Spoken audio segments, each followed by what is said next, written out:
आणि आता बातमी आहे ती नितेश राणे यांची। केरळ म्हणजे मिनी पाकिस्तान असल्याचं वादग्रस्त वक्तव्य नितेश राणे यांनी केलंय। राहुल आणि प्रियांका गांधींना अतिरेकी मतदान करतात असा गंभीर आरोप नितेश राणे यांनी केलाय। तर नितेश राणेंना मंत्री राहण्याचा अधिकार नाही असं अतुल लोंढेंनी म्हटलंय। आमच्या ह्या केरळ मधल्या भावांनी 12,000 आणले घरात आणि मोठ्या संख्येने त्यांच्यासाठी टाळ्या मारा आणि त्यांचं अभिनंदन करा। 12,000 आमच्या हिंदू भगिनींनी त्यांच्या भगिनींचं आयुष्य तरी वाचवलंय, ते पण केरळ सारख्या राज्यामध्ये।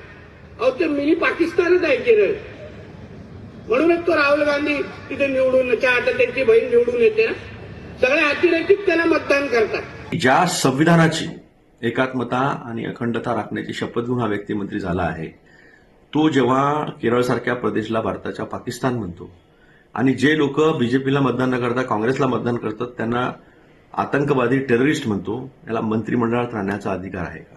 हे धर्मांधतेचं आणि द्वेषाचं विष जे आपण पेरतो ना, त्याचा परिणाम असा झालाय की आता विचारू लागतंय की कुठे नेऊन ठेवला महाराष्ट्र माझा। सर्वात जास्त सुशिक्षित लोक कुठे आहेत? केरळात आहेत। आपल्या देशाला फॉरेन करन्सी देणारा सर्वात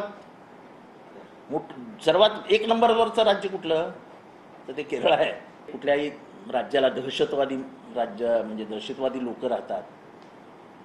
आता तुम्ही सगळे सत्तेत आहात, सत्तेपुढे शहाणपण नाही असं म्हणतात। तर मुसलमानांना दहशतवादी म्हणून ते लिहितात ना, तुमचा धर्म कुठला? तर मुसलमान। खाली एक अजून कॉलम लावा ना की मुसलमान म्हटलं की दहशतवादी।